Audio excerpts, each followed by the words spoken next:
विठ्ठल. माऊली जशी आई आपल्या मुलाचा राग नाराजी सगळं सहन करते, तसा हा विठुराया आपल्या भक्तांचे राग रुसवा नाराजी सगळं सहन करतो. तो शाप देत नाही. विठ्ठलाची आवडती फुलं नाही, आवडता पोशाख नाही. असा देव ज्याला अमुक पद्धतीने पूजले पाहिजे असे बंधन नाही. या देवाच्या हातात आपण शस्त्र पाहिले नाही.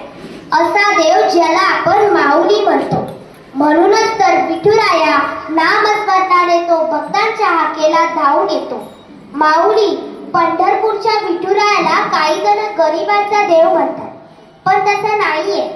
वारीला येणारी माणसं विठुरायाला नवस बोलत नाही किंवा त्याच्याकडे काही मागतही नाही. त्याला डोळे भरून पाहूनच त्यांचं मन अगदी तृप्त झालेलं असतं. त्यामुळे पंढरपूरच्या विठुरायाला गरिबांचा नाही तर समाधानी आणि तृप्त लोकांचा देव म्हणणं वावगं ठरणार नाही. रामकृष्ण हरी माऊली.